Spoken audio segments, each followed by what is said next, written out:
ఆరాధన ఏదో గుర్తుందో ఇక్కడ మనకు జ్ఞాపకం చేయబడుతున్నట్టు చూస్తుంటాం.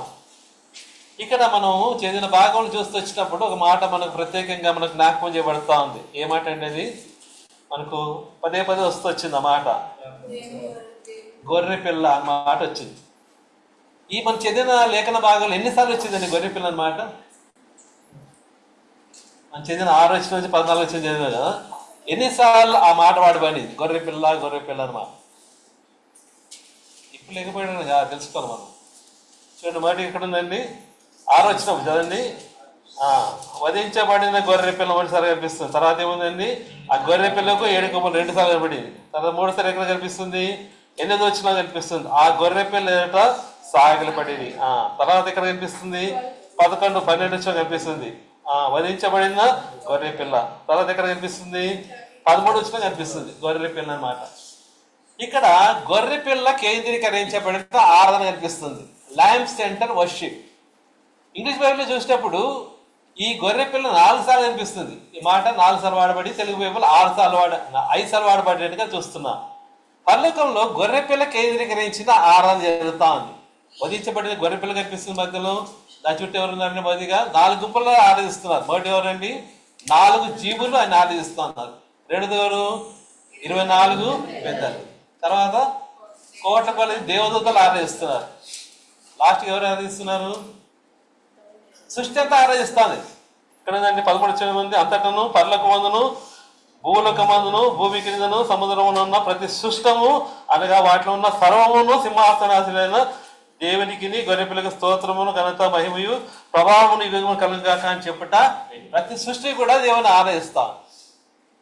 దాని గురించి మనం చూడడం కానీ ఈ గొర్రె పిల్ల ద్వారా నీకు నాకు కలిగిన మేలు ఏమేంటుంది క్లుప్తంగా చెప్పి ముగించేస్తాను. ఎందుకంటే 11:15 ముగించాలి కాబట్టి కొన్ని తలంపులు పంచుకొని ముగించేస్తాను. ఆ తలంపులు బట్టి మన జీవితంలో ఒకసారి ఆ దేవుడు నీ జీవితంలో ఆ విధంగా చేసి ఉంటే నీవు కూడా దేవుని ఆరాధించాలో ఒకటిగా ఉంటున్నావు. ఈ గొర్రె పిల్లని మనము కేంద్రీకరించి జ్ఞాపకం చేసుకుంటూ వస్తాం. రండి తోతారండి. ఇక్కడ చూడండి 7వ అధ్యాయం చూస్తూ వచ్చినప్పుడు మొదటి కనిపిస్తుంది. ఏమంటున్నాడు? 7వ అధ్యాయం 14 వచ్చినాం. చదువుతారు ఎవరన్నా? 7వ అధ్యాయం 14 వచ్చినాం. ప్రకటన గ్రంథము 7వ అధ్యాయం 14 వచ్చినాం.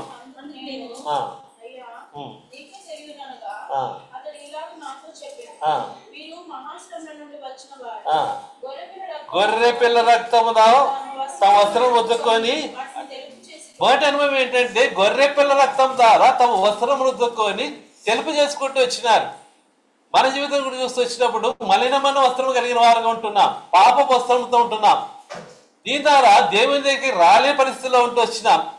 అయితే మన జీవితంలో కూడా దేవుడు కార్యం చేస్తూ వచ్చినాడు ఆ పరవారు. అందుకని ఏముందండి, ఇదిగో లోక పాపం మోసుకొని పోవు దేవుని గొర్రె పిల్లగా ఆయన దిగి వచ్చినాడు.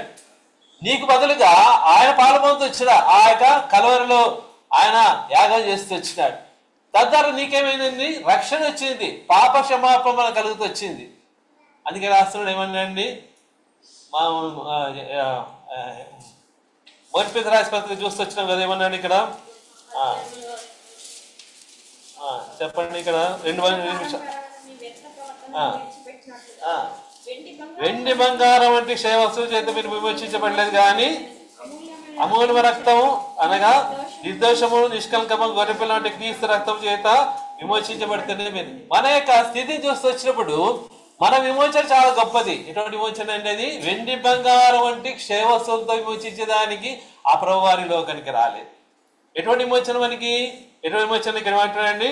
చాలా శ్రేష్టమైన మాట వాడుతున్నాడు. 19 వచ్చిన ఏమంటారు? అమూల్యమైన రక్తము, నిర్దోషమైన రక్తము, నిష్కల్కమైన గొర్రె పిల్ల వంటి క్రీస్తు రక్తం. మాట వాడుతున్నాడు. గొర్రె పిల్ల వంటి క్రీస్తు రక్తం నీ కొరకే చిందించబడింది. ఆ రక్తం ద్వారా నీకు నాకేమైందండి? విమోచన, విడుదల కలుగుతుంది. పాపం నుంచి విమోచన, లోకం నుంచి విమోచన, అంధకార శక్తుల నుంచి విమోచన, సమస్తంలో నుంచి విమోచన కలుగుతూ వచ్చింది. ఒకప్పుడు మనం మలిన వస్త్రం మనం ధరించుకున్న మనల్ని ఆ గొర్రె పిల్ల రక్తం ద్వారా తెలుపు చేసుకుంటూ వచ్చినారు. అందుకని ఏమైందండి? యోహాను సువార్త 1 యోహాను రాసిన పత్రిక 1:9 మన పాపములను మనం ఒప్పుకుని ఆయన నమ్మదగిన వాడును నీతిమంతుడు కనుక మా పాపం క్షమించి సమస్త దుర్నీతి నుండి మనను 1 యోహాను 1:7 వచ్చినాం. ఆయన వెలుగులో ఉన్న ప్రకారం మనము వెలుగు నడిచిన అన్ని సవాస కలవారు ఉంది. అప్పుడు ఆయన కుమారుడైన యేసు రక్తము ప్రతి పాపం నుండి మనకు అడిగి పవిత్రులు. నేను గొప్ప అనుభవంలో వచ్చినాం. మొదటిగా మన వస్త్రములను తెలుపు చేసుకు ఆ గొర్రెపిల్ల రక్తం ద్వారా తెలుపు చేసుకుంటూ వచ్చినాం. రెండో తలంపు తమ్ము లేదు కాబట్టి తొందరగా వెళ్ళిపోదాం. ప్రకటన గ్రంథం 21 అధ్యాయం, ప్రకటన గ్రంథం 21 అధ్యాయం 27 ఇచ్చినాం. 21-27 గొర్రెపిల్ల యొక్క జీవ గ్రంథమందు రాయబడిన వారే వాటి ప్రవేశించిన కానీ నిశ్చితమైనది ఏదైనాను అసమైనదని అబద్ధమైనది జరిగించే వారు దానిలో ప్రవేశించనే. రెండో అనుభవం ఏంటంటే గొర్రెపిల్ల జీవ గ్రంథంలో మన పేరు రాయబడేది. ఆ యొక్క నిశ్చయిత నీకు ఉండాలి. అక్కడ పళ్ళకు చూసినప్పుడు 2 గ్రంథాలు కనిపిస్తున్నాయి కదా, ఏమైనాయి చదవండి. 20 అధ్యాయం 12 వచ్చినాం. ప్రకటన గ్రంథం 20 అధ్యాయం 12 వచ్చాం.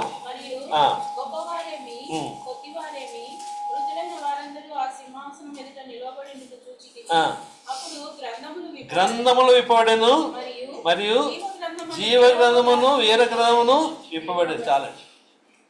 జీవ గ్రంథం ఉంది, వేరే గ్రంథం ఉంది. నీ పేరు ఎక్కడుందో ప్రతి వారి పేరు ఎక్కడో ఒక చోట ఉండాలి. జీవ గ్రంథంలో ఉండాలి, ఇక్కడ ఉండాలి. గొర్రెపిల్ల జీవ గ్రంథంలో రాయబడిన వారే ఆ యొక్క పరలోకంలో ప్రవేశిస్తారు. వేరే గ్రంథంలో ఉంటే నీకు తిరిపే ఉంది కానీ నీకు నిక్షేమం లేదు. మూడతనం ఏంటి? ఆయన ఆ యొక్క వస్త్రమును ఉతుక్కొని ఏం చేసినామండి, మళ్ళీ వస్త్రమును తెలుపు గొర్రెపిల్ల ద్వారా తెలుపు చేసుకుంటూ వచ్చారు. రెండో అనుభవం ఏంటి? ఆయన గొర్రెపిల్ల జీవ గ్రంథంలో పేరు రాసుకుంటూ వచ్చారు. సమయం లేదు కాబట్టి ఊరికి చూపెట్టేస్తున్నాను నేను. మూడో అనుభవం చూడండి, 7వ అధ్యాయం, ప్రకటన గ్రంథం 7వ అధ్యాయం.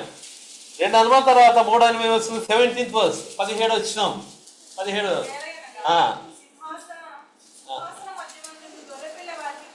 గొర్రెపిల్ల వారి కాపరై జీవజల బుగ్గలతో నడిపించును, దేవుడే వారి కళ్ళలో ఉంటే ప్రతి భాష విందును.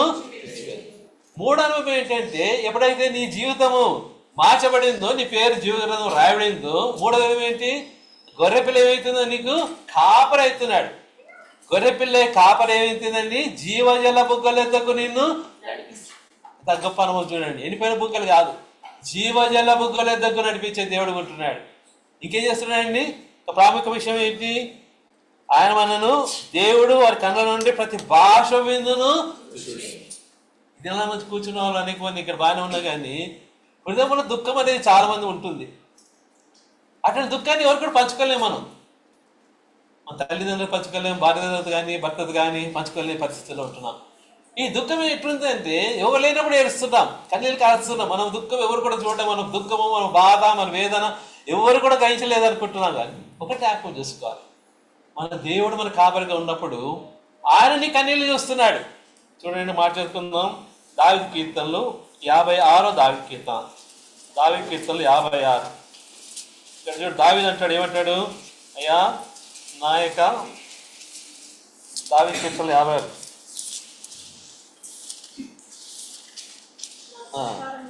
చదవండి. 8 వచ్చినామా? నా సంచారంలోనూ నీవు లెక్కించి ఉన్నావు, నా కన్నీళ్ళు ఎక్కడ ఏంటండి నీ బుడ్డిలో ఉంచి ఉన్నావు, అవి కవలలో కనబడదు కదా. ఒక బుడ్డి ఉంచినాడు నీ కొరకై. ఆ దేవుడిని మర్చితే కాదు. ఎప్పుడైతే నీకు ఆ దేవుడిని కాపరిగా చేసుకుంటున్నావో ఆయన నీ కన్నీళ్ళు చూస్తున్నాడు. నీ యావత్ బాధలో ఆయన బాధలో దేవుడిగా ఉంటున్నట్టుగా చూస్తున్నా. అందుకని ఏం చూస్తున్నాడండి? నీ కన్నీళ్ళు ఎక్కడ ఉంచున్నాడు? ఒక బుడ్డిలో ఉంచినాడు. అంతేకాకుండా చేస్తున్నాడు, ఆయన కవలలో రాసినాడు. కవల అంటే పుస్తకంలో రాసి వచ్చినాడు. ఈ దావీదు ఏదో ఊరికే రాయలేదండి. దావీదు మనకంటే ఎక్కువ బాధ నుంచి వెళ్ళినాడు. ఆయన దుఃఖము, ఆయన బాధ ఎట్లుందంటే చూడండి, ఒక మాట చేసుకుందామండి. 6వ అధ్యాయం కీర్తన గ్రంథము 6వ అధ్యాయం 6 వచ్చినాం. చదువు దయచేసి.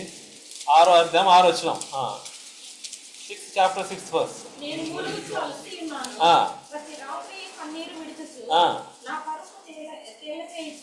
ప్రతి రాత్రి కన్నీళ్లు విడుచుచు నా పరుపు తేలజేయుచున్నాను, నా కన్నీళ్ళ చేత. ఆయన కన్నీళ్ళు చేత ఏమవుతుందండి? పరుపు కొట్టుకుపోతుందంట. నీ కన్నీళ్ళు ఎప్పుడైతే విడిస్తే నీకు ఖర్చు కూడా తడదు. కానీ ఆయన కన్నీళ్ళు ఎట్లున్నాయంటే అంత దుఃఖములు, అంత బాధలు ఉంటున్నాడు. అయినప్పటికీ ఆయన జీవితంలో ఒక నిరీక్షణ ఉంది. నా కన్నీళ్ళన్నీ నా దేవుడు చూస్తున్నాడు. ఆయన ఎక్కడ పెట్టాడు? ఆయన ఒక బుడ్డిలో దాచి ఉంచినాడు, కవిలలో రాసినాడు, ఈ పుస్తకాల్లో రాసించడం, నీ బాధను దుఃఖం రాసి ఇచ్చినాడు. ఇంత గొప్ప దేవుడు అని మనం కలిగి ఉంటున్నాం. మన జీవితాన్ని కూడా ఎటువంటి అనుభవంలో పోతూ వచ్చినాం. 3 సంగతులు చూస్తూ వచ్చినాం. ఒకటి ఏంటండి? మస్తున్నాడు. మన యొక్క వస్త్రములను గొర్రెపిల్ల రక్తంతో ఉతుక్కొని తెల్లగా చేసుకుంటూ వచ్చినాం. రెండో అనుభవం ఏంటి? జీవగ్రంథంలో గొర్రెపిల్ల జీవగ్రంథంలో నీ పేరు రాయబడింది. మూడో అనుభవం ఏంటి? గొర్రెపిల్ల కాపరి కొండి జీవజల బుగ్గలెత్తుకుని అంతేకాకుండా నీ కన్నీళ్ళని తుడుస్తున్నాడు. నాలుగోది చూడండి, 6వ అధ్యాయం ప్రకటన గ్రంథము 6వ అధ్యాయం 15 నుంచి 17 వచ్చిన కలిసి ఉంటున్నాయి. ఇక్కడ ఒక మాట మాత్రం మీకు జ్ఞాపకం చేస్తాను, చదవండి. సింహాసనాసన ఉగ్రత మహాదినం వచ్చును, దానికి తాళజాలు కలవాడు.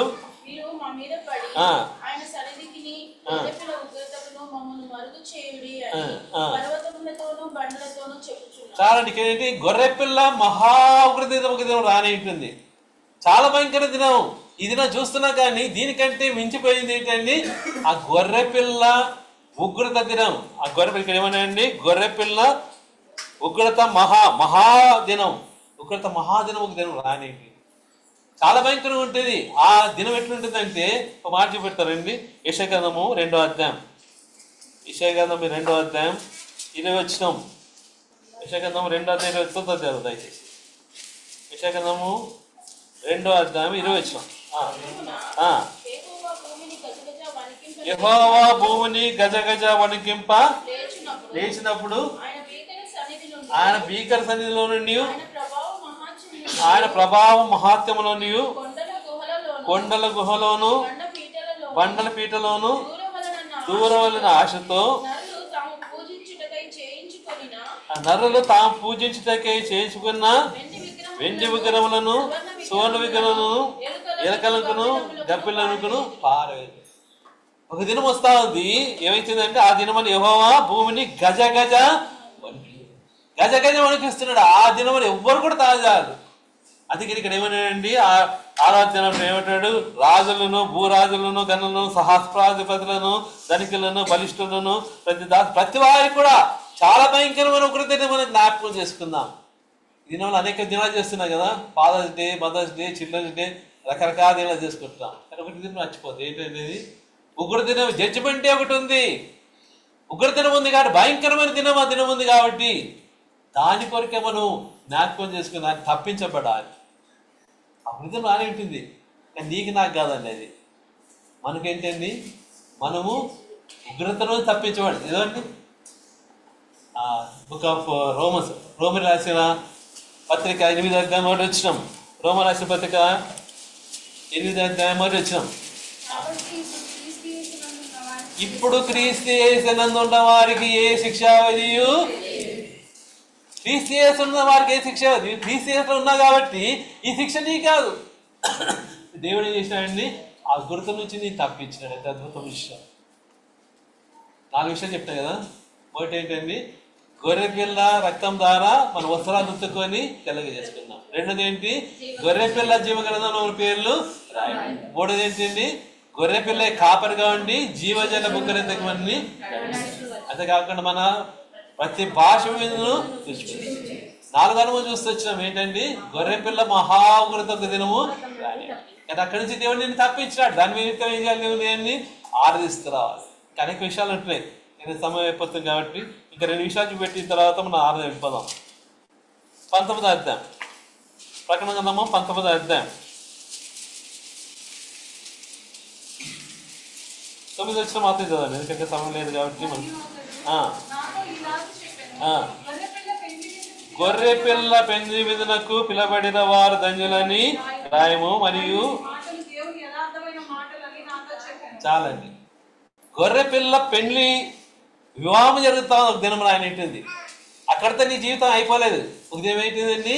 ఆ క్రీస్తుని మధ్యాకాశంలో నీవు నేను కలుసుకుని వింటున్నా. ఆ దినం కొరకు సిద్ధపరుస్తున్నాడు. గొప్ప ఆ దినము ప్రభు యేసుక్రీస్తు వారు 2 రాకడ రానే ఉంటున్నాడు. ఈ పెద్ద సబ్జెక్ట్ కానీ ఒక చిన్న తలుపులు చూపెట్టిన తర్వాత మనం ముగించుకుందాం. ఇక్కడ యేసుక్రీస్తు యొక్క రాకడ 2 భాగాలకు ఉంటుంది. మొదటి కానీ ఏంటంటే మధ్యాకాశంలో వస్తాడు. మధ్యాకాశం వచ్చినప్పుడు ఏమవుతుంది? చదవండి, మాట చదవండి. మొదటి తెస్సలోనికీ రాసిన పత్రిక 4వ అధ్యాయము 16-17 వచనాలు. మొదటి తెస్సలోనికీ రాసిన పత్రిక 4వ అధ్యాయము 16-17 చదవాలి దయచేసి.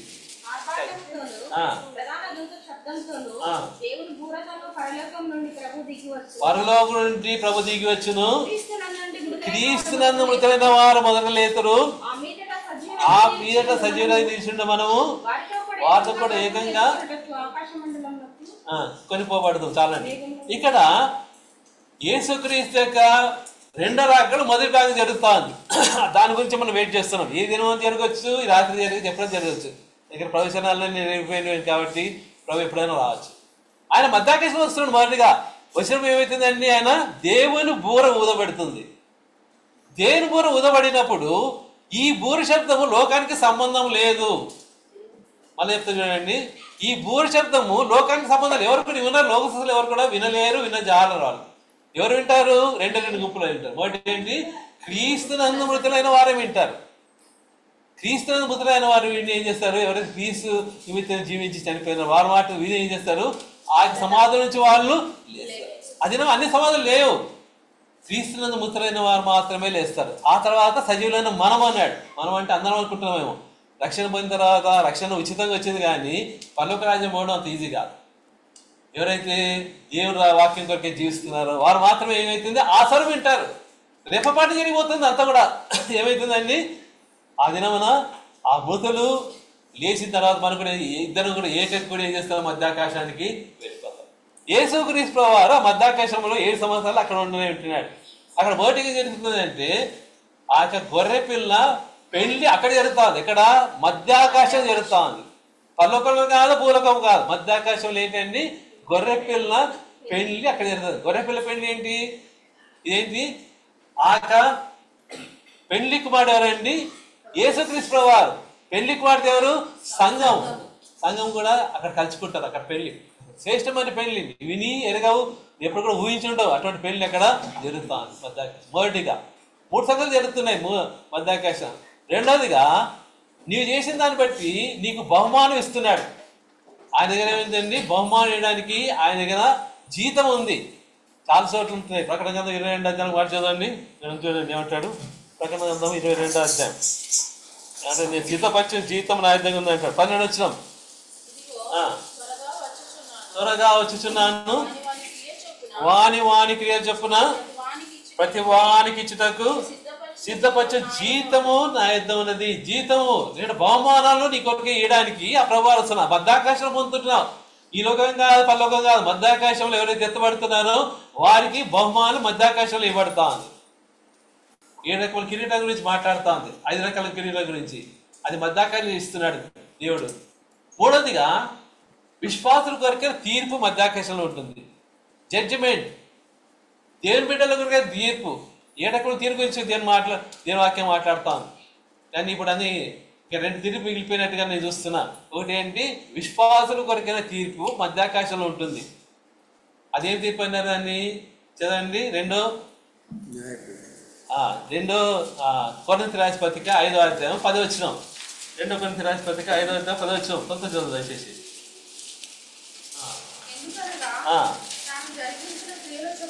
తాను జరిగించిన క్రియ చొప్పున అది మంచివైనా సరే చెడ్డవైనా సరే దేహంతో జరిగించిన ప్రతి వాడును పొందినట్టు మనమందరమును క్రీస్తు న్యాయపీఠం ఏదంట ప్రత్యక్షము కావాలి. న్యాయపీఠం తీర్పులో మనం వస్తుంటున్నాం. ప్రతి మంచివైనా కానీ చెడ్డవైనా సరే అన్నింటి నిమిత్తమే తీర్పు దినం ఉందని జ్ఞాపకం తీసుకున్నాం. Judgement day. తర్వాత చివరి తీర్పు ఉంది. ఒకవేళ అనుకోవచ్చు ఆ తీర్పులో ఏదైనా ఎత్తబడలేదు దాని అనుకోవచ్చు, కానీ ఈ చివరి తీర్పు ఎవరు కూడా మినహాయింపలేదు. అందరూ కూడా ఆదాము మొదలుకొని ఆ దినం వరకు పుట్టిన ప్రతి మానవుడు కూడా వస్తున్నాడు. చదవండి. ప్రకటన 20 అధ్యాయం 11 వచ్చినాం. ప్రకటన 20 అధ్యాయం 11 వచ్చినాం. ధవలమైన మహాసింహాసనము దాని యందు ఆచరణ వాడిని ఒకటి చూచి తిని భూమి ఆకాశములు చాలండి. ఇది ఎవరండి? ధవల సింహాసనం, వైట్ థ్రోన్ జడ్జిమెంట్, చివరి తీర్పది. అందరు కూడా ఆ దినాల్లో ఎంతో గజ పడిపోయే దినం. ఈ దినంలో మన కుటుంబంగా వచ్చినాం, కానీ ఆ దినం ఒంటరి వాడగా నిలబడాలి. ఆ తీర్పు ప్రపంచం అంతా కూడా చూస్తాం. చాలా భయంకరంగా ఉంటుంది ఆ తీర్పు. అందుకనే ప్రభువారు ఆ మధ్యాకాశంలో మనం కలుసుకుంటున్నాం. ఇక్కడ అండి ఏమంటాడు ఇక్కడ, 9 వచ్చిన అంటాడు, మరియు అతడు నాతో ఇలా చెప్పిన, గొర్రె పిల్ల పెండ్లి విందులకు పిల్లబడిన వారు. ఆ ధన్యతలోనికి దేవుడు దీన్ని తీసుకొచ్చినాడు. ఆ ధన్యతలోనికి, గొర్రె పిల్ల పెండ్లి విందులోనికి, ఆ గొర్రె పిల్ల పెళ్లి వివాహంలోనికి నేను తీసుకొచ్చినాడు. కాబట్టి దేవుడు స్థుతిస్తారా. చివరిగా చూడండి, మాట చూసుకొని మనము ఆరుదలు వెళ్ళిపోదాం, సమయం అయిపోతుంది కాబట్టి. 22వ అధ్యాయం 22nd చాప్టర్ 3వ వచనం.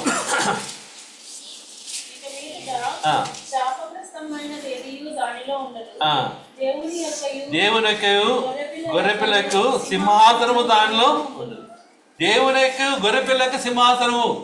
ఆ పరలోకంలో చూస్తున్నావు, యుగాయుగములో ఆయన మనల్ని ఏలే దేవుడు కొంటున్నాడు. దాన్ని బట్టి స్థుతిస్తారు. ప్రభా, గొర్రెపిల్ల అయిన దేవుడి, సింహాసనాసన దేవుడు కాబట్టి నేను స్థుతిస్తూ ఆరాధిస్తున్నాం. ఈ దినం అనుకున్న దేవునింట్లో ఉన్నాం కాబట్టి జ్ఞాపకం చేసుకుంటున్నాం.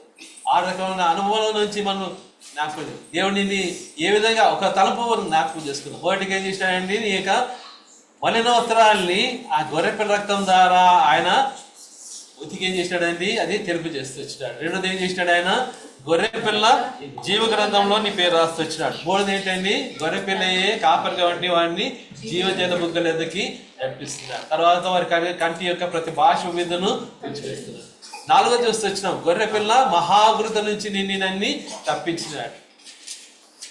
ఐదో చూస్తూ వచ్చినాం, ఏముందండి, గొర్రెపిల్ల పెండ్లి విందులకు పిలువబడేవారు ఆ ధన్యతలోకి నేను తీసుకొచ్చినాడు. ఒక దినం ప్రభు అక్కడ కలుసుకుంటున్నాం, ఆ ధన్యతలో నీకు ఇచ్చినాడు.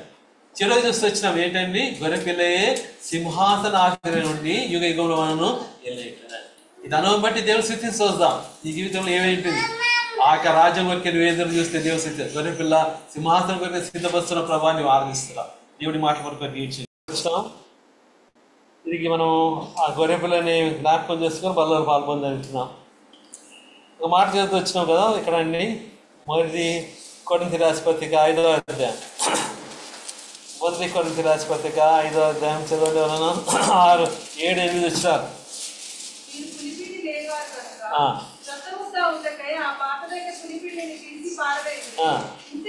ఇంతేకాక క్రీస్తు అన్న మన పస్కా పశువు వధించబడింది. తర్వాత ఏమంటాడండి,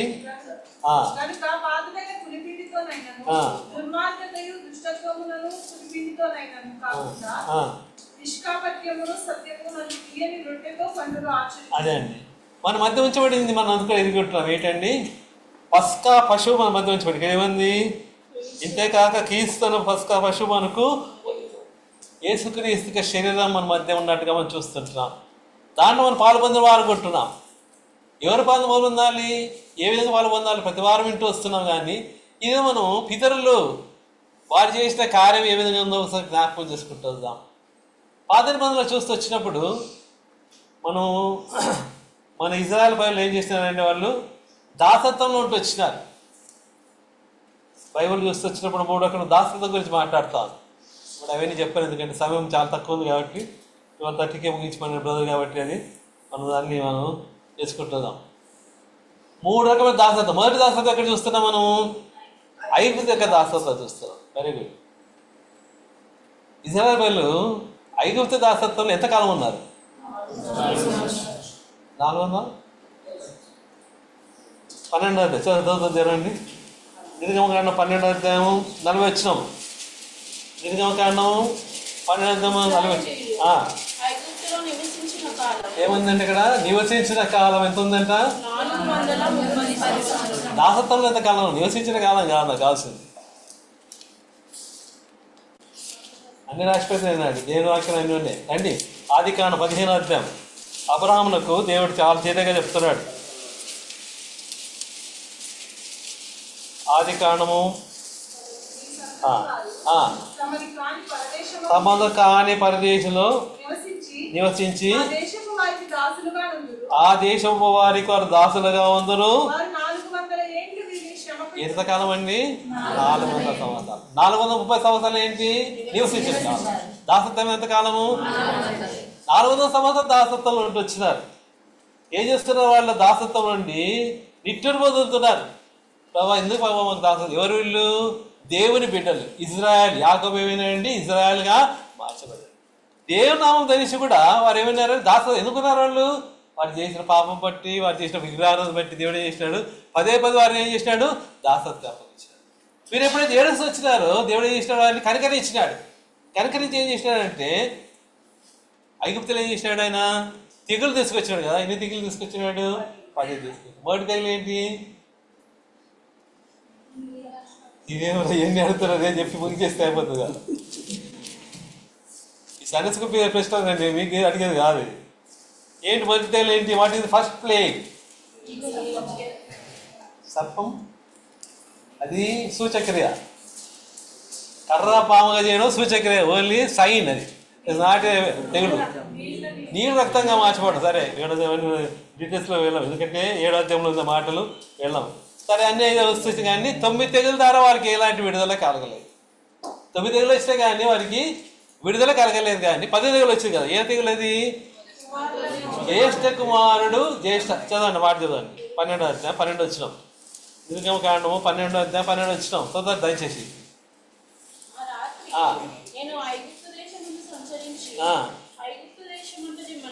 మనుషులనే కానీ జంతువులనే కానీ తొలి సంతతంతయు హతము చేసి అవి దేవతలందరికీ తీర్పు తీర్చేదారు నేను. ఇక్కడ ఏముందండి, మనుషులనే కానీ జంతువులనే కానీ. భయంకరమైన తెగులు అది. ఈ తెగులు బట్టి ఐగుప్తులంతా ఏమైంది, ఆ రాత్రి రోదన, కేకలు, ప్రతి ఇంట్లో మరణం ఉంది. ఐగుప్తు యొక్క ఇంట్లో ప్రతి ఇంట్లో కూడా మరణం కనిపిస్తుంది. అక్కడ జ్యేష్ఠ కుమారుడు చనిపోతున్నాడు, కానీ జ్యేష్ఠ పశువున చనిపోతాం. దానికి విరుడు కావాలండి. దేవుడు ఏం చేసినాడు, మోషను వాడుకుంటూ వచ్చాడు కదా. మోష ద్వారా ఏం చేసినాడు, ఇజ్రాయేల్ పిల్లలకు తెలియజేస్తూ వచ్చినాడు ఏం చేయాలి. దాంట్లో నుంచి నువ్వు బయటికి రావాలంటే ఏం చేయాలి. వాళ్ళు గొర్రె పిల్లలు తీసుకోవాలి. ఏడాది గొర్రె పిల్లని తీసుకోవాలి, మగ గొర్రె పిల్లని తీసుకోవాలి. ఎటువంటి గొర్రె పిల్లది, మచ్చ కానీ మరక కానీ గుడ్డిది కానీ ఏమి లేకుండా స్వేచ్ఛగా ఉన్న గొర్రె పిల్లలు తీసుకోవాలి. తీసుకొని ఏం చేయాలి, దాన్ని వధించాలి. కుటుంబంగా చేరి ఏం చేయాలి, వాళ్ళు దాన్ని వధించాలి. వధించిన తర్వాత ఏం చేయాలి, అది దాని రక్తం ఏం చేయాలి, అది కూడా నేర్చుకోవాలి. ద్వారబంధం ఎట్లా పోయాలి, ఎక్కడంటే పోయడం లేదు. గొర్రె పిల్లలతో వధించేసాం కదా. ఎందుకంటే ఈ రక్తం ఏమవుతుంది, క్లాట్ అవుతుంది. రక్తం యొక్క గుణం ఏంటండి, క్లాట్ అయ్యే గుణం ఉంటుంది. కాబట్టి త్వరగా చేయాలి. అది తరా చేద్దామని కాదు. ఏం చేయాలి, రక్తమును ద్వారబంధాలకి పూయమన్నాడు. ఎక్కడ పూయమన్నాడు, చదవండి, మాట చదవండి. 22 వచ్చి చాలు. 22 మరియు ఇస్సోపు కొంచెం తీసుకొని పల్లెమందు రక్తం ఉంచి ద్వారబంధులకు పైకమికిని 2 నిలువు కమికిని పల్లెంతో రక్తము తాకించి తర్వాత చూడండి, దేవుని యొక్క సన్నిధిలో దేవుని క్రమాన్ని బోధించాడు. ఇజ్రాయేలు పిల్లలకి దేవుడు బోధిస్తూ వచ్చాడు క్రమం. ఏం చేయాలంట, ఆ రక్తం ఏం చేయాలంట, పై కమికిని 2 నిలువు కమికి పోయాలంట. చూడండి, ఎంత కూడా పాత నిబంధన అంతా కూడా ఒక షాడో, అంటే ఒక నీడగా. కొత్త నిబంధనలో యేసుక్రీస్తు ద్వారా నెరవేరడం చూస్తున్నాం. ఇక్కడ ఏం చేశాడు, నీవు ఇష్టం వచ్చినట్టు పూసేది కాదు. చీపురు పెట్టి సిస్టర్ చెప్తే ఏం చేస్తారు, మీరు కాదనుకోండి మంచోళ్ళు. చాలా మంది ఏం చేస్తారు, పుయ్యి ఏం చేస్తారు, చీపురు కట్టి తీసుకొని ఉద్దేస్తారు. అది కాదు, క్రమం అవించాడు. That is the order. దేవుని ఇంట్లో దేవుని ప్రజలకి ఒక క్రమం ఉంది, ఒక ఆర్డర్ ఉంది. దాన్ని ఏం చేయాలి, ఇస్సోపు కొంచెం తీసుకోమన్నాడు. ఇస్సోపు అంటే మనం తిని ఇస్సోపు కాదండి, సోంపు కాదు. దీనికి క్రమం వచ్చింది, దాన్ని తెలుసుకోవాలి మనం. ఎందుకంటే ఇది రాయబడిన మాటలు ఉన్నాయంటే ఏదో ఒక అర్థం ఉంది, కానీ ఆత్మీయ అర్థం ఉంది.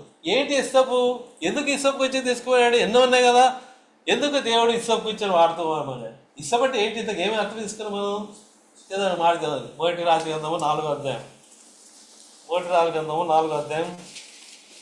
ప్రతి దానికి కూడా దేవుడు క్రమం బోధిస్తూ వచ్చినాడు. ఇక్కడ మనం ఏమని చూస్తున్నాం, ఇక్కడ సొలొమోను గురించి ఇక్కడ రాయబడినట్టుగా చూస్తున్నాం. సొలొమోనుకి దేవుడు చేసినాడు, అత్యధికమైన జ్ఞానం ఇచ్చినాడు. ఆయన ఏం చేసినాడు, ప్రతి వృక్షం గురించి రాసినాడు, ప్రతి జంతువు గురించి రాసినాడు. చదవండి, మాట చదవాలి. ఇవన్నీ మనం చూడాల్సిన సమయం లేదు కాబట్టి 33 వచ్చినాం. 4:33. మరియు లెబనోను దేవదార వృక్షమునే గాని చాలండి, 2 సంగతులు రాసినాడు కదా. ఏమన్నా, లెబనోను మనుషు దేవదార చాలా శ్రేష్టమైన వృక్షం, అది దాని గురించి రాసినాడు. వెంబడి ఏం చేసినాడు, ఇసోపు కొంచెం ఎక్కడ వస్తుందంటే అది తెలుసుకోవాలి. దానికి కావాలన్నాడు దేవుడు ఏమన్నాడు, భూమి నుంచి మలిసేది కాదు, గోడ నుంచి మలిసేది కావాలండి. దాంతో ఏం చేయాలి, ఏం చేయాలి, కొంచెం చేయాలి. కొంచెం అంటే బ్రష్ చేయాలి, బ్రష్ తయారు చేయాలి. దాంతో చేసి ఏం చేయాలి, రక్తం తాకించి ఏం చేయాలి, 5 కమ్మికి తర్వాత 2 కమ్మికి. బాగా అర్థం చేసుకోవాలి మనం దేని వాక్యాన్ని, ఏదో భూమి మీద వచ్చి పోయేది కాదు. ఎందుకు చెప్పినాడు అది వాళ్ళకి అర్థం కాలేదు. ఎవరికి, ఇజ్రాయేలుకి అర్థం కాలేదు. ఇది మనకు కూడా అర్థం కావలేదు. చూడండి, ఇదంతా కూడా ఛాయగా ముందుకు యేసుక్రీస్తు చేయబోయే కార్యాన్ని వారు ముందుగానే చెప్పినాడు వాళ్ళకి అర్థం కాలేదు. మనకు కూడా ఇది అర్థం కాదు. బైబిల్లో కానీ బోధకులను కానీ చాలా మందికి అర్థం కాదు. మీకు అర్థమైతే కానీ నాకైతే అర్థం కాదు. దేని వాక్యం అంత ఈజీ కాదు. అది ఎందుకు చెప్పినాడంటే, కొత్త నిబంధన వచ్చినప్పుడు ఏం కనిపిస్తుందండి, ఇదిగో లోక పాప, ఉదయకాలం చూసినాం కదా, ఏమైంది, ఇదిగో లోక పాపను మోసుకొని పోవు దేవుని. ఎక్కడ వధించబడింది గొర్రెపిల్ల? సిలువలో వధించబడింది కదా. సిలువలో ఏం చూస్తున్నాం మనం, ఏం చూస్తున్నాం, ఏం చూస్తున్నాం అండి, నీళ్ళు కమ్మి చూస్తున్నాము. అక్కడ ఏం చెప్పాడు ఆయన, నీ రక్తం ఎక్కడ పోయాలంట, 5 కమ్మికి అక్కడ చెప్పాడు. ఇక్కడ దేవుడు యేసుక్రీస్తు నిర్వహించబడుతూ వచ్చి ఎంత సత్యం చూడండి దేని వాక్యాన్ని కదా.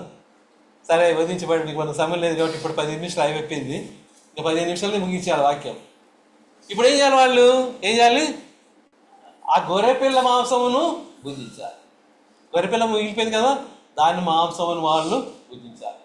ఇష్టాచారం చేయడానికి లేదు, దాన్ని కూడా క్రమం పొందించినాడు. ఏం చేయమన్నాడు, అది చదవండి. 11 చేయమన్నాడు, మీరు దాన్ని తినవలసిన విధముగా.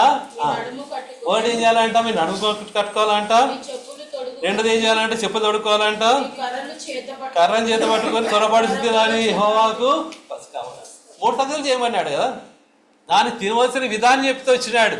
ఈ దినం కూడా బల్లలో ఉన్న ఆ రొట్టెను ఆ పాత్రలో పాలు పొందవలసిన విధానాన్ని మనకు తెలుసుకోవాలి. ఏం చేయాలంటే వాళ్ళు 3 సంగతులు చేయాలంట. ఏం చేయాలండి, మనము కట్టుకోవాలంట.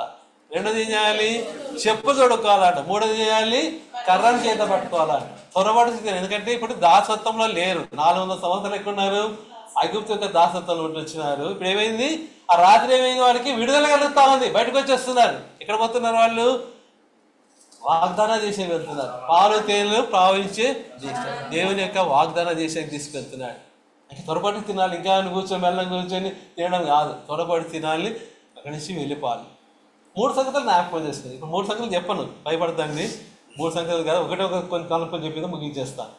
3 సంగతులు చెప్పాడు. ఏమన్నాడు, వాటిగా నడుము కట్టుకోమన్నాడు. 2 ఏం చేయమన్నాడు, చెప్పులు తొడుక్కోమన్నాడు. 3 ఏం చేయమన్నాడు అండి, కర్ర చేత పట్టుకున్నాడు. ఈ 3 కూడా ఆత్మీయ అర్థాలు ఉంటున్నాయి. మనం ఏం చేస్తాము, సర్వసాధారణంగా ఏం చేస్తామంటే, మనం ఇప్పుడు నేను బెల్ట్ కట్టుకొని వచ్చిన కదా, అందరు బెల్ట్ కట్టుకున్నారు చాలామంది. మనం ఏం ఇంటికి పోయిన తర్వాత ఏం చేస్తాను, ఈ బట్టలు తీసి ఏం చేస్తాను, వేరే బట్టలు వేసుకుంటా, ఇంట్లో వేసుకుంటా.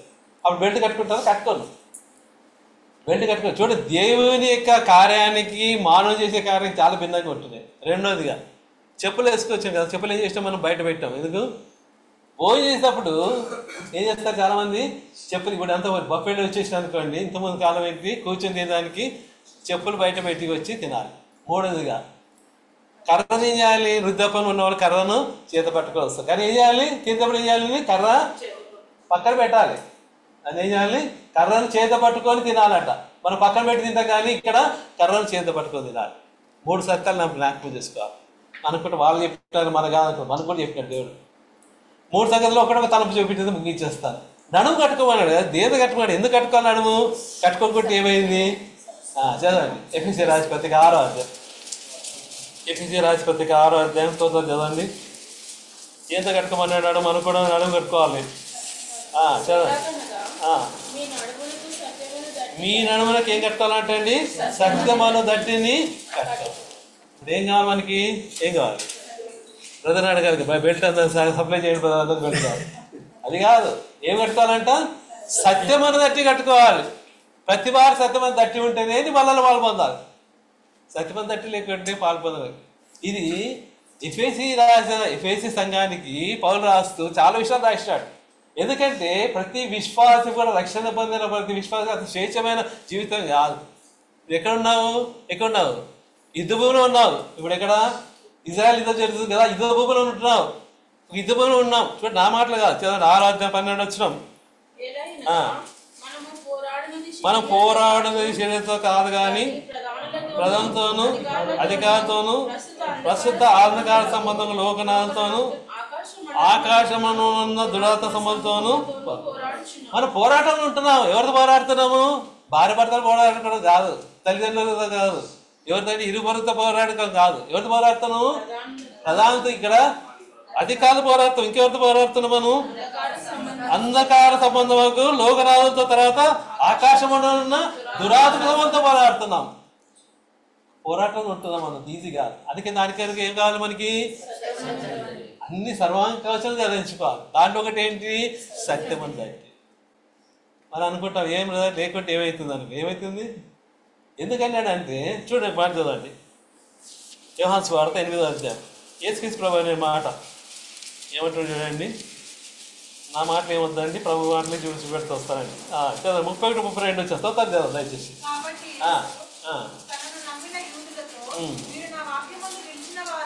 మీరు నా వాక్యమందు నిలిచిన వారైతే నిజంగా నా శిష్యులై ఉండి సత్యమును గ్రహించేదరు. ఏం చేస్తుందంటే అండి, సత్యం ఏం చేస్తుందని వారు ఏం చేస్తారు అక్కడ? వాడు ఏమన్నారు? దేవుడు ఏమన్నాడు? వాళ్ళకి నడుము కట్టుకోమన్నాడు. దేంతో కట్టుకోవాలి? సత్యంతో కట్టుకోవాలి. ఇప్పుడు ఏమైంది? వాళ్ళు స్వతంత్రత పొందినారు. 400 సంవత్సరాల బానిసత్వం నుంచి ఇప్పుడు ఏమైందంటే బయటకు వస్తున్నారు. వాళ్ళు సత్యం ఏం చేస్తుంది? మనల్ని స్వతంత్రులుగా చేస్తుంది. ఏం లేకుంటే ఏమైంది? సత్యం లేకుంటే ఏమైందని చెప్పారు. సత్యం లేకుంటే ఏమైతుంది? 44 వచ్చినాం 44 8వ అధ్యాయంలో మీరు మీ తండ్రి యొక్క అపవాద సంబంధము మీ తండ్రి దురాశను నెరవేర్చబడుచున్నారు. ఆది నుండి వాడు అనంతకుడు నుండి సత్యమందు నిలిచేవాడు కాదు. మన ఎందుకు సత్యమే లేదు. అబద్ధం ఆడినప్పుడు స్వభావం అనుసరించే మాట్లాడును. వాడు అబద్ధికుడును, అబద్ధమునకు జనకుడై ఉన్నాడు. బాగా గమనించండి. ఇప్పుడు ప్రభు ఏమంటున్నాడు? సత్యమందు మనం దట్టి కట్టుకోమంటాడు. సత్యం లేదనుకో ఎక్కడున్నాం? మనం ఎక్కడున్నాం? సాతానిక సంబంధం ఉంటున్నాం. ప్రభు అంటే వచ్చినాడు ఏమన్నాడండి? మీరు ఎవరంట? మీ తండ్రి యొక్క అపవాది సంబంధం. వాడు ఎవరంట? అబద్ధికుడును, అబద్ధములకు జనకుడు. జనకుడు అంటే తండ్రి, ఫాదర్ ఆఫ్ లైఫ్స్. చాలా జాగ్రత్తగా ఉండాలి. విశ్వాస జీవితం అంత ఈజీ కాదు. ఒకవేళ సత్యం నీ జీవితం లేదనుకో నువ్వెవరు సంబంధి? అపవాద. చూడండి, మన దేవుడు ఏదో మనకు చెప్పి ఆయన చాలా మంది దేవతలైన వాళ్ళు చాలా మంది ఉన్నారు కదా. వాళ్ళు ఏం చేస్తారు? ఏదో చెప్పేస్తారు కానీ వాళ్ళు ఎప్పుడు చేసినట్టు ఏం లేదు. చరిత్రలో దాని గురించి మనం మాట్లాడుకోవాలి. అసలు మన దేవుడు అటువంటి కాదు. ఎటువంటి దేవుడు అంటే ఆయన చేసినాడు, ఆయన రుజువు చేస్తూ వచ్చినాడు.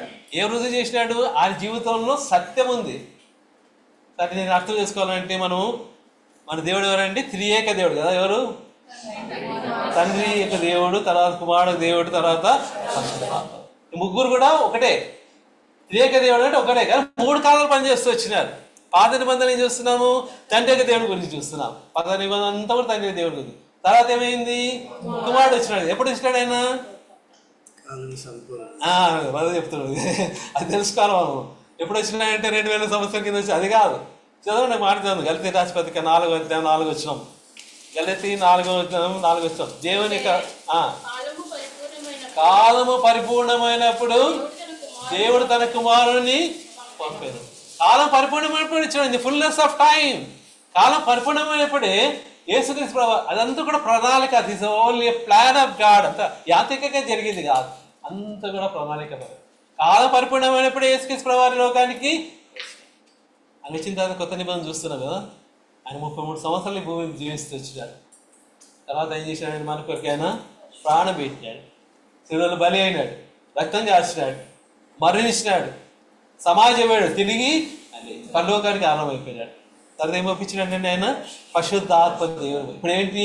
పరిశుద్ధాత్మ దేవుడు చేస్తున్నాడండి, సంఘాన్ని సిద్ధపరుస్తున్నాడు. ఉదయం చూస్తూ వచ్చినాం కదా. మధ్యాకాశంలో మొదటి భాగంలో వస్తున్నాడు ప్రభు. 2వ రాకడ. ఎవరు మొదటి రాకడ వస్తున్నాడు కాదు, 2వ రాకడలో మొదటి భాగం. మధ్యాకాశం వచ్చినప్పుడు ఏమవుతుంది? సంఘము ఎత్తబడుతుంది.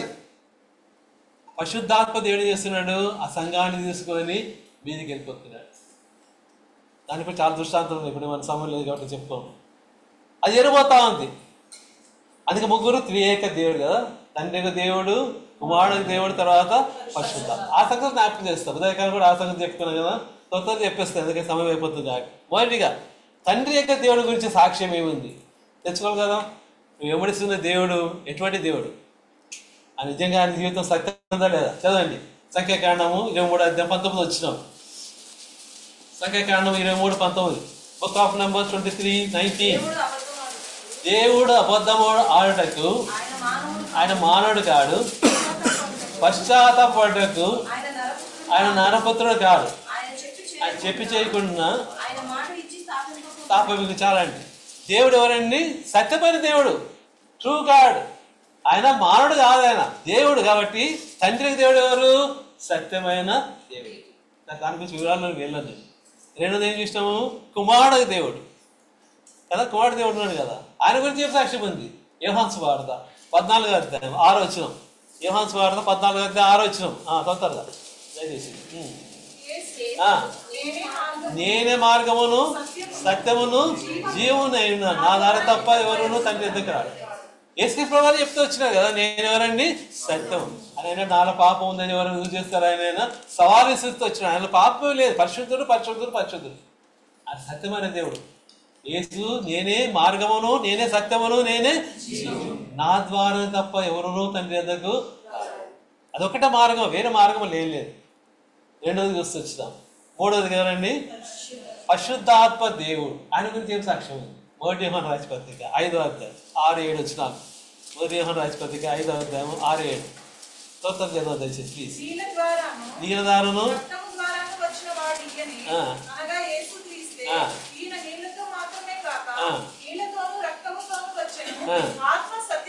ఆత్మ సత్యము కనుక సాక్ష్యం ఇచ్చేవాడు ఆత్మయే.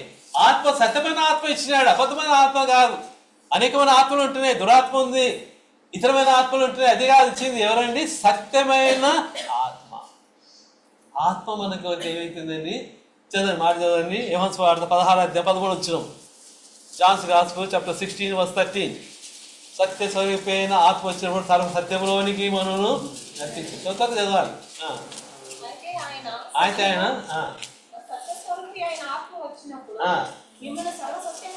సర్వసత్యములోనికి నడిపించిన ఆయన తనంతట తాను ఏమి బోధించకపోగా నేను వాటిని చాలండి సంగతులు మీకు తెలియజేయండి. ఇక్కడ ఏమైంది? సత్య స్వరూపైన ఆత్మ.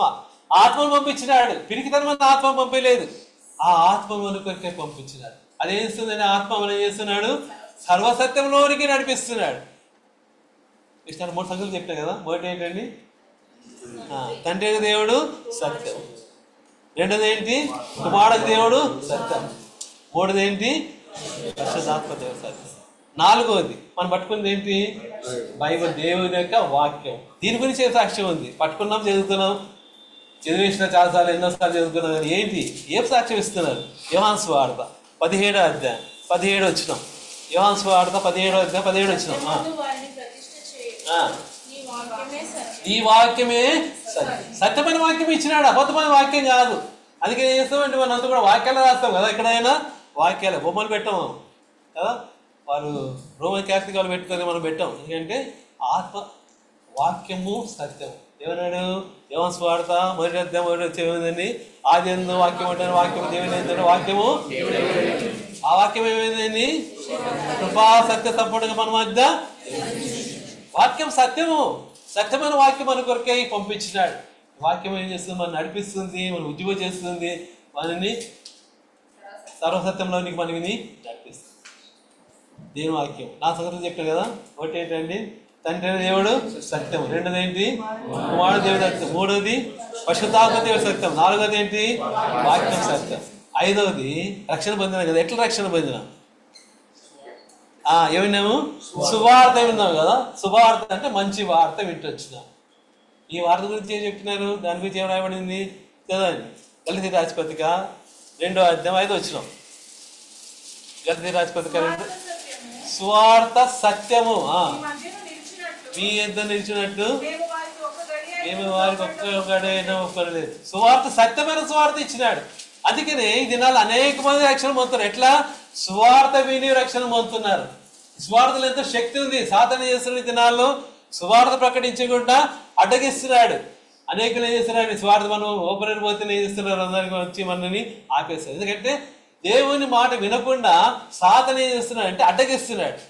స్వార్థలో సత్యం ఉంది, స్వార్థలో ఎంత ఉంది, బలం ఉంది. ఆత్మలో రక్షణ పొందుతున్నాయి, పాప రక్షణ పొందుతున్నాడు, తాగుబోతు రక్షణ పొందుతున్నాడు, జూదగా రక్షణ పొందుతున్నాడు, వ్యభిచార రక్షణ, అందరూ కూడా రక్షణ పొందితే ఆ శక్తి ఇక్కడ ఉందండి, స్వార్థలో ఉంది. చిన్న దృష్టాంతం చూడాలి మనం తెలుసుకోవడానికి. భక్సింగ్ గారు 6 దినాల్లో ఆయన రక్షణ పొందిన తర్వాత దేవుని స్వార్థ చేస్తూ వచ్చినాడు. ఉదయకాలం నుంచి రాత్రి వరకు అదే పని, ఆయనకి వేరే పని లేదు. ఒక దినం ఏమైందంటే స్వార్థ చెప్పేసినాడు, అలసిపోయాడు, బాగా అలసిపోయిన తర్వాత వచ్చినాడు, భోజనం చేసి పండుకున్నాడు. పండుకున్న తర్వాత రాత్రి 12 గంటలకి ఒక స్వరం వినిపిస్తుంది ఆయనకి. ఎవరికి? భక్సింగ్ గారు. భక్సింగ్ లేచి నువ్వు పోయి స్వార్థ చెప్పాలి అన్నాడు. ఆయన ప్రభా పొద్దున్న నుంచి అదే కదా నేను చేసింది, పొద్దున్న నుంచి ఈ స్వార్థం చెప్తాను కదా, వేరే పని చేయలేదు, నేను ఉద్యోగం చేసుకున్నాను కానీ ఆయన ఏం చేయలేదు. సరే ప్రభా నేను రేపు చెప్తాను అంటే పండుకోండి. మళ్ళీ అట్లనే మళ్ళీ వచ్చింది, లేచి ఆ సోల్జర్స్ స్ట్రీట్కి వెళ్ళు, ఆ యొక్క సైనికుల వీధికి వెళ్ళి అక్కడ నిలబడి నువ్వు స్వార్థ ప్రకటించాడు. ఇదేంటి ప్రభా ఇంత రాత్రి చెలిగి ఉంది, ఇంత దుప్పటికప్పు పండుకున్నాను నేను, ఇప్పుడు ఎవరు ఉంటారు అంటే మళ్ళీ అదే స్వరం వస్తా ఉంది ఆయనకి. తర్వాత కాదనుకొని ఏం చేశాడంటే బట్టలు వేసుకొని ఇక్కడ వెళ్ళిపోయాడు. ఇక్కడికి సోల్జర్ స్ట్రీట్కి వెళ్ళిపోయినాడు. ఎవ్వరు లేరు, రాత్రి 12 గంటలు ఎవరు ఉంటారో ఎవ్వరు, ఒక పురుగు లేడు అక్కడ. ఒక స్ట్రీట్ లైట్ దగ్గర వచ్చిన తర్వాత స్వరం వినిపిస్తుంది, ఇక్కడ నిలబడి చెప్పంటే ఎవరు ఉండరు. ఇక్కడ మనం ఏం చేస్తాం, స్వార్థం పోతే 10 మంది ఉంటే మనం ఆ యొక్క సెంట్రల్ చెప్పాలని ఆశిస్తాం, చాలా మంది స్వార్థ చెప్పాలంటే. ఇక్కడ ఎవరు లేరు ఆయనకి, ఆయన ఎక్కడ నిలబడ్డాడు. దేవుని యొక్క ఆత్మ చెప్తా ఉంది స్వార్థ ప్రకటించంటుంది. సంపూర్ణ స్వార్థ రాత్రి 12 గంటలకు చెప్పేశాడు. ఏమర్థం కాలే ఆయనకి, స్వార్థ ఏం చెప్పాలి, రాత్రి చేసినాడు. తర్వాత వెళ్ళిపోయినాడు. అయిపోయింది, పని అయిపోయింది, పండుకున్నాడు. అని అనుకో పొద్దున్న ఎవరు వస్తారు అనుకోండి, కానీ ఏమి జరగలే. పొద్దున్న అయిపోయింది, వారం అయిపోయింది, కానీ ఏం జరగలే. ఏమైంది దానికి అర్థం కాలే. సరే అయిపోయింది, మర్చిపోయాడేమో తెలియదు కానీ పోతాను. కొన్ని రోజుల తర్వాత, కొన్ని నెలల తర్వాత ఒక దగ్గర పోయి ఆయన మీటింగ్ చేసుకుంటున్నాడు. మీటింగ్లో ఏం చేసినాడంటే వెళ్ళి వాక్యం చెప్పడానికి ఇట్లా నిలబడి వాక్యం చెప్తుంటే ఒక వ్యక్తి ఆయన కూర్చొని ఏడుస్తున్నాడు. కన్నీటితో ఏడుస్తున్నాడు. ఎట్లా ఏడుస్తున్నాడంటే అన్కంట్రోలబుల్, అంత దుఃఖపడి ఏడుస్తున్నాడు. ఇంకా వాక్యం స్టార్ట్ చేయలేదు, ఎందుకు ఏడుస్తున్నాడని అర్థం కాలేదు ఆయనకి. తర్వాత వాక్యం చెప్పేసినాడు. చెప్పిన తర్వాత మీటింగ్ ఆయన వెంబడి ఆయన దగ్గరికి వెళ్ళి అడిగినాడు, ఎందుకు ఏడుస్తున్నా అంటే ఆయన అన్నాడు అప్పుడు, అయ్యా ఇదే స్వరాన్ని ఆ రాత్రి 12 గంటల రాత్రిలో ఈ స్వరం విని నేను రక్షణ పొందినా. పరిస్థితి ఏంటంటే ఆయన జీవితంలో విసిగిపోయినాడు. ఆయన సూసైడ్ చేసుకోవడానికి పోతున్నాడు. ఆయన అయిపోయింది, రాత్రి నేను చనిపోవాలని పోతున్నప్పుడు ఈ స్వార్థ స్వరం వినిపిస్తుంది ఆయనకి. స్వార్థంలో శక్తి, ఆ మాట వినిన తర్వాత ఆయన రక్షణలోనికి వచ్చినాడు. ఆయన దేవుని రక్షణ పొంది దేవుని కొరికి జీవిస్తాడు. అప్పుడు ఆ రక్తం చేసుకున్నాడు భక్సింగ్ గారు. ఓహో ఈ వ్యక్తి కొరికే, ఒక పాపి కొరికే దేవుని అని ఆ దినం అక్కడ వాడుకుంటూ వచ్చినాడా, ఇంత శక్తి ఉందో స్వార్థం అని అప్పుడు అర్థం చేసుకుంటూ వచ్చినాడు. సత్యమైన స్వార్థ, అబద్ధమైనది కాదు. ఇక్కడ మనం సినిమా కథలు అని చెప్పాం, మనం ఏది కూడా చెప్పాం, కథలు కానీ దేవుని యొక్క స్వార్థం ఉన్నట్టుగా చెప్తాం. కాబట్టి ఇది అనేకలు ప్రభావితం చేస్తూ ఉంది. పడుకున్నాడు వింటున్నాడు, పని చేసుకున్నాడు వింటున్నాడు, కానీ అది దేవుని యొక్క మాటలను హృదయంలో పనిచేసి చాలా మంది రక్షణ పొందినట్టు చూస్తున్నాం. ఎన్ని చెప్పినానండి, టైం కూడా అయిపోయింది. అది ఎన్ని చెప్పాను, 5 చెప్పినాను కదా, 5 చెప్పినాను. ఒకటి ఏంటండి, తండ్రి దేవుడు సత్యం. రెండోది ఏంటి, కుమారుడు సత్యం. మూడోది పరిశుద్ధాత్మ దేవుడు సత్యం. నాలుగోది ఏంటి, వాక్యం సత్యం. ఐదోది ఏంటి, ఇంకోటి చెప్పేసి ముగించేస్తాను, ఎందుకంటే ప్రతి కొడతాను అండి. లాస్ట్ ఏంటంటే మనం ఎక్కడో వచ్చినాం ఇప్పుడు, దేవుని సన్నిధి. అంటే ఏంటిది, దేవుని సంఘానికి వచ్చినాం. దీని గురించి ఏమబడింది చదవండి. మొదటి తిమోతి రాసిన పత్రిక 3వ అధ్యాయం 15 వచ్చినాం. 1 తిమోతి రాసిన పత్రిక 3వ అధ్యాయం 15 వచ్చినాం. ఆయనను నేను ఆలస్యం చేసిన ఎడలా దేవుని మందిరంలో అనగా జీవం గల దేవుని సంఘములో జనాలు ఎలాగ ప్రవర్తించవలనో అది నీకు తెలియవాలని ఈ సంగతులను మీకు రాయిస్తున్నాను. ఆ సంఘము సత్యమునకు స్తంభమును ఆధారమునై ఉన్నది. ఎటు సంఘంకి వచ్చినా మనం, ఎటు సంఘంలోకి వచ్చినాం, సత్యమునకు స్తంభమై ఉంది. అక్కడిక్కడ కాదు. చాలా మంది అంటారు బ్రదర్ నేను అక్కడ లూథరన్ చర్చిలో నా పేరు ఉంది అంటారు. అక్కడ పోతే నువ్వు దేని రాజు పేరు, ఇంకెక్కడ పేరు ఉంది అంటారు. అక్కడ కాదు, ఎక్కడ ఉండాలి నేను? సత్యమను సంఘము. సంఘం అంటే ఏంటి? ఇంతకి వాట్ ఇస్ చర్చ్? ఏమో ఇంతకాలం వస్తుంది కాదు.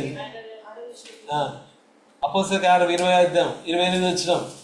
అపోస్తల కార్యం 20 వచ్చినాం 28. తన స్వరక్తం ఇచ్చి సంపాదించిన తన సంఘం, తన రక్తం ఇచ్చి కొనుక్కున్నాడు. ఆ సంఘంలో ఉన్నామో లేదో చూసుకోవాలి. నేను ఎక్కడ ఉన్నాను అక్కడ ఉంటే దాని గురించి ప్రభు రాడు. ప్రభు దేని కొరకు వస్తున్నాడు? ఆ రక్తం ఇచ్చి సంపాదించి సంఘాన్ని కొరికే ప్రభు ఉదయకాలం చూస్తూ వచ్చినాం. ఎవరండి? పెండ్లి కుమార్తె సంఘం. సంఘం అంతా కూడా పెండ్లి కుమార్తె సంఘం. ఈ పెండ్లి కుమార్తె కొరికే ఆ ప్రభు వారు ఆగా రక్షకుడు అనే యేసుక్రీస్తు వారు ఒక మధ్యాకాశం రానిపెట్టినాడు. ఈ సంఘం ఎత్తబడుతుంది, గొప్ప వివాహం అక్కడ జరిగిపోతుంది. స్వరక్తం ఇచ్చి సంపాదించాడు కాబట్టి ఈ సంఘాన్ని చేస్తున్నాడు ఆయన, సిద్ధపరుస్తున్నాడు, వదిలిపెట్టలేదు. ఏం చేస్తున్నాడు? సిద్ధపరుస్తున్నాడు కదా. ఎట్లా సిద్ధపరుస్తున్నాడు ఆయన? చదవండి. ఎఫెసీ రాష్ట్రపతికి 5వ అధ్యాయం 24-25 వచ్చినారు. ఎఫెసీ రాష్ట్రపతికి 5వ అధ్యాయం 24-25 చదువుతారుగా.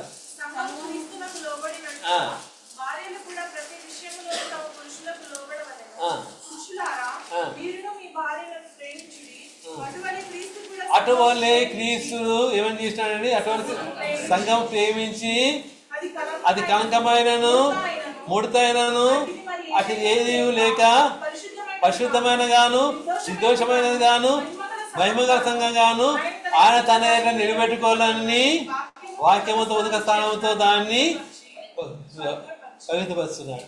చూడ ఆయన సిద్ధపరుచుకున్నాడు. ఈ సంఘాన్ని చేస్తున్నాడండి ఆ ప్రభు వారమాన్ని. ఎటువంటి సంఘం ఇది? సత్యానికి స్తంభంగా ఉన్న సంఘం.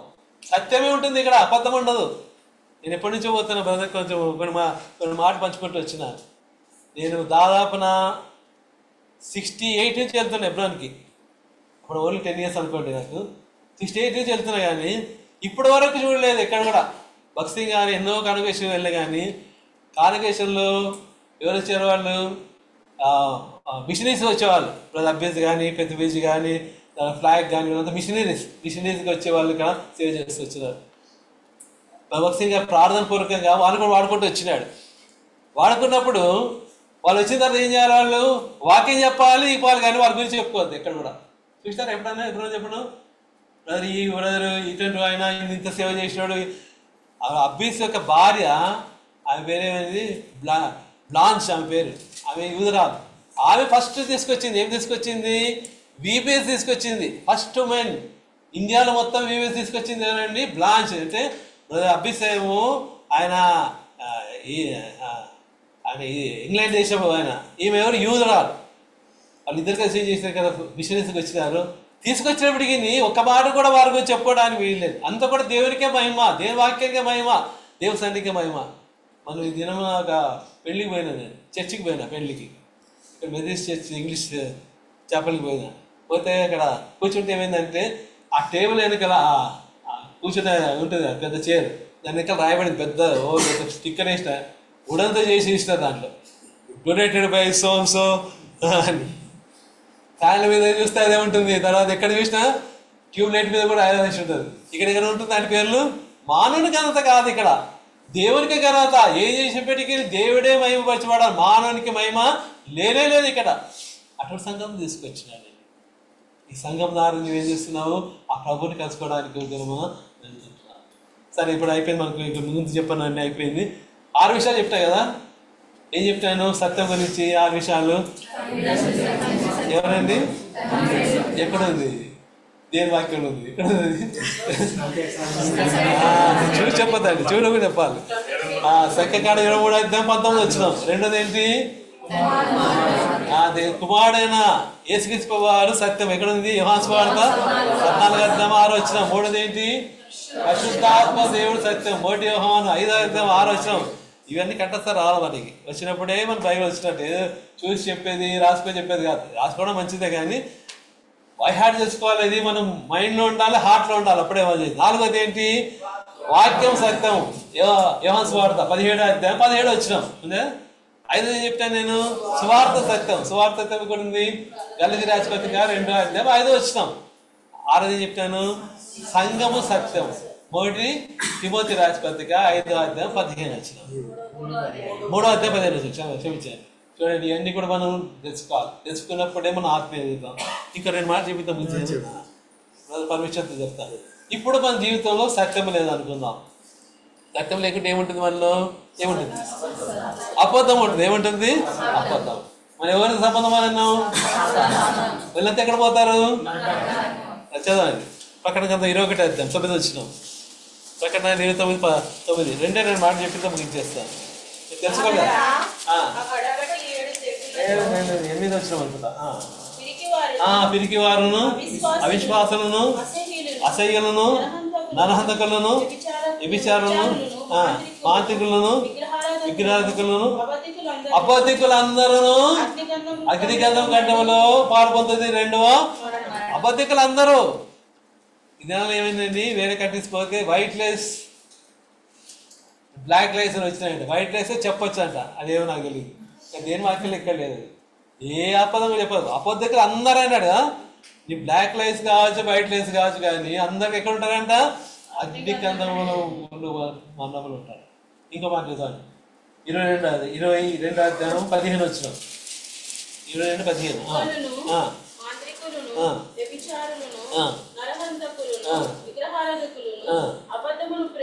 అబద్ధములు ప్రేమించి దాన్ని జరిగించే వారు అందరు ఎక్కడ ఉంటారంట? అంటే ఏం చేస్తామండి మనం? అబద్ధం అంటే ఎంత ఇష్టమో కదా. సత్యం అంటే ఎవరికి ఇష్టపడదు కదా. అబద్ధం అంటే ఎన్ని చెప్తామో. బ్రదర్ అంటాడు రా మీటింగ్ రాదంటే ఎక్కడ ఉంటాం మనం? ఇంట్లోనే ఉంటాం. మంచి తిని బాగా టీవీ చూస్తుంటాం, కానీ మీటింగ్ రావడానికి ఇష్టం లేదు. బ్రదర్ మా బంధువులు వచ్చినారు, బంధువులు ఏడొస్తారండి? అబద్ధం. ఒక అబద్ధం కప్పుకోవడానికి ఇంకో అబద్ధం. వాళ్ళంతా ఎక్కడ ఉంటారంట? అబద్ధము ప్రేమిస్తామంటే అబద్ధం ఏం చేస్తామంటే మనము చాలా భయంకర విషయాలు. చాలా జాగ్రత్తగా ఉండాలి. దేని వాక్యంలో దేని బిడ్డలుగా మనము చాలా జాగ్రత్తగా ఉండాలి. దేవుడు చేస్తున్న మనకు కృప చూపెడుతున్నాడని, కృపాకాలం ఉంటున్నామని పాపం చేయటం మంచిది కాదంటాడు. ఇవన్నీ కూడా జ్ఞాపకం చేసుకుందాం. సత్యమను దట్టిని మనం కట్టుకొని ఉండాలి. అటువంటి వాళ్ళు ఆ బలలో పాపం యేసుక్రీస్తు ఆగా మన కొరకై వధించబడిన గొర్రె పిల్ల మన మధ్య ఉంది. ఆయనలో ఆయన గురించి చెప్దాం అనుకున్న సమయం అయిపోయింది కాబట్టి ఆయన పాపం లేదు, పాపం చేయలేదు, పాపంలో చేయలేదు, ప్రత్యేకమైన పరిశుద్ధుడు పరిశుద్ధుడు పరిశుద్ధుడు ఆ వాక్యంతో చూపెడదాం అనుకున్నాం. సమయం లేదు కాబట్టి అంటే ఆక బలలో పాల్పొందుతున్నాం కాబట్టి మన జీవితంలో ఏమంటాడు ఆయన? అటువంటి పరిశుద్ధత ఉండాలంటాడు. అటువంటి పరిశుద్ధత ఉంటేనే పాల్పొందాలి, ఎందుకంటే పాల్పొందాలి. జ్ఞాపకం చేసుకుందాం. అన్నిటికంటే ముందు ఏంటంటే సత్యమను దట్టి ధరించుకుందాం. దట్టి ధరించుకొని యోగ రీతిగా పాల్పొందడానికి ప్రభు మనసు సిద్ధపరిచినారు.